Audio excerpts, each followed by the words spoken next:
देखिए, Kolkata high court ने OBC आरक्षण नहीं बल्कि मुस्लिम आरक्षण को लेकर के जो अपना फैसला दिया है वह स्वागत योग्य है। भारत का संविधान धर्म के आधार पर आरक्षण की अनुमति नहीं देता। वेस्ट बंगाल की मुख्यमंत्री टीएमसी की सरकार ने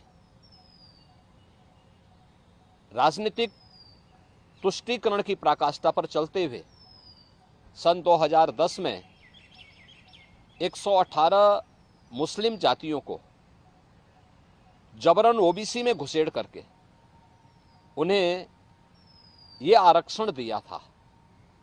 यानी 118 ये जातियां, इसका मतलब ओबीसी का हक जबरदस्ती हड़प रही थी।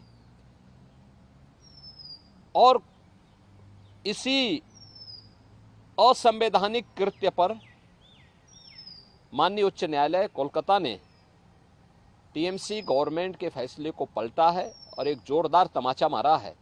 यह कार्य असंवैधानिक था और इसको अनुमति नहीं दी जा सकती है। स्वाभाविक रूप से बाबा साहब भीमराव अंबेडकर ने भी देश के संविधान सभा में इस बात को कहा था, बार बार कहा था।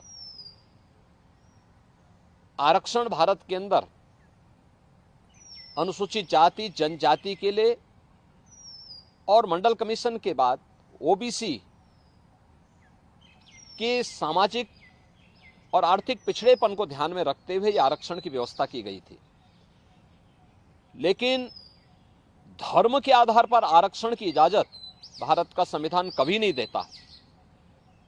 और बाबा साहब भीमराव अंबेडकर ने इसके लिए बार बार देश को वार्न किया था कि धर्म के आधार पर भारत का विभाजन हुआ था।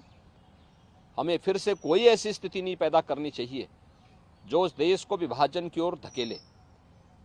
और मुझे लगता है कि यह फैसला एक नजीर बनना चाहिए। यह फैसला जो कर्नाटक के अंदर कांग्रेस की सरकार ने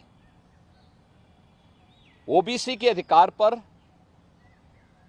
इसी प्रकार की सेंधमारी करते हुए मुसलमानों को आरक्षण देने का काम किया है, और कांग्रेस की सरकार ने आंध्र प्रदेश के अंदर भी इस प्रकार की जो शरारत की थी,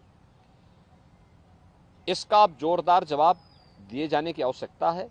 और मुझे लगता है कि किसी भी प्रकार के उस कार्य को जो असंवैधानिक हो, भारत के विभाजन की आधारशिला रखने वाला हो, भारत को कमजोर करने वाला हो, उसको कतई स्वीकार नहीं किया जाना चाहिए। देश की कीमत पर राजनीति की जो नीति चल रही है, खासतौर पर कांग्रेस और इंडी गठबंधन से जुड़े हुए दलों में जो होड़ लगी है, इस होड़ को पूरी तरह खारिज किया जाना चाहिए और इसको बेनकाब किया जाना चाहिए।